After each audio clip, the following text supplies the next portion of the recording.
मैं अजय पत्रकार। अभी जो दिल्ली में इंडिया इंटरनेशनल सेंटर पे लोधी रोड, लोधी गार्डन में और मैक्स मुलर मार्ग में जो ये कार्यक्रम हुआ डॉक्टर आशा सिंह का, ये अपने आप में एक बड़ा नायाब कार्यक्रम था। और जिस सिन्हा बंधु ने लिखा, ये फ्रीडम फाइटर सिन्हा बंधु थे जो कि यूपी को बिलोंग करते थे। इन पे कुछ लिखा नहीं गया।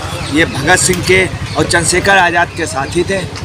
और ताजुब की बात यह है कि जो असली स्वतंत्रता संग्राम सेनानी है उनके बारे में बहुत ही कम लिखा गया और उसमें आशा सिंह जी ने यही कोशिश की है कि अच्छे से अच्छा इस पे लिखें और उन्होंने ये करके दिखाया। तो स्वतंत्रता संग्राम सेनानियों पे जिस तरह से उन्होंने आशा सिंह जी ने कोशिश की, अपने आप में बहुत अलग है। और सबसे बड़ी बात यह है जो असली फ्रीडम फाइटर पे इन पे लिखा ही नहीं गया। कई लोगों की जयंती पे वो होता है, भगत सिंह की जयंती पे छुट्टी होनी चाहिए, सरकार का एक बजट होना चाहिए, चंद्रशेखर आज़ाद की जयंती पे होना चाहिए, नेता सुभाष चंद्र बोस की जयंती पे होना चाहिए। वास्तव में इतिहास ही ठीक से नहीं लिखा गया। इतिहास जिन लोगों का लिखा जाए, आज भी बच्चा जो है वो भगत सिंह बनना चाहता है, चंद्रशेखर आज़ाद बनना चाहता है। इनके गुणगान और भगत सिंह और चंद्रशेखर आज़ाद के राम सिन्हा और विजय सिन्हा दोनों साथी थे। उससे ज़्यादा दुखद बात है कि विजय सिन्हा और राम सिन्हा इन दोनों को आज़ादी के बाद काफ़ी तेज किया गया। इनको पेंशन्स वगैरह पे वो किया गया। ये चुनाव भी लड़े और चुनाव में जानबूझ के इनको हराया गया और इन्हीं के पार्टी के लोगों ने हराया। वो साइकिल से चलते थे, IIT जाते थे। अब आप अंदाज़ लगा लिए कितने मेहनती, देश के प्रति कितने दीवाने थे, परंतु उनको मिला क्या?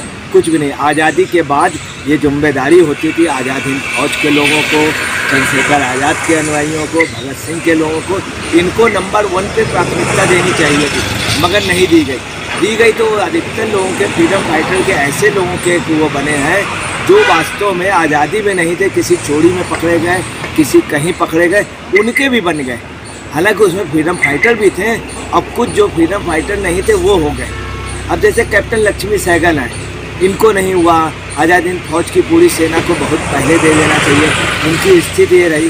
तो एक प्रकार से जो आज़ादी मिली थी वो एक प्रकार से सत्ता ट्रांसफ़र हो गई थी। आज ऐसा एहसास होता है कि इतिहास भी गलत लिखा गया और देश को वास्तव में बहुत हद तक बेवकूफ़ बनाया गया।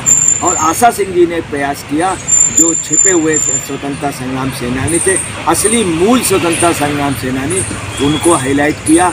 और इसीलिए ये जो पुस्तक है आज इसे ही वजह है कि जज आए इस कार्यक्रम में, और इस कार्यक्रम में मेट्रो के मैनेजिंग डायरेक्टर आए, इसके अलावा सुधीर विद्यार्थी जी आए, अशोक बेरी जी आए, तमाम बड़ी बड़ी शख्सियतों ने।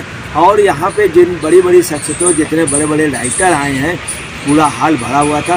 तो वास्तव में ऐसा लगा कि दिल्ली में इस क्लब में वास्तव में कि साहित्य और लेखक लोग जुटे और एक अच्छा प्रयास शुरू हो रहा है। मैं अजय पत्रकार।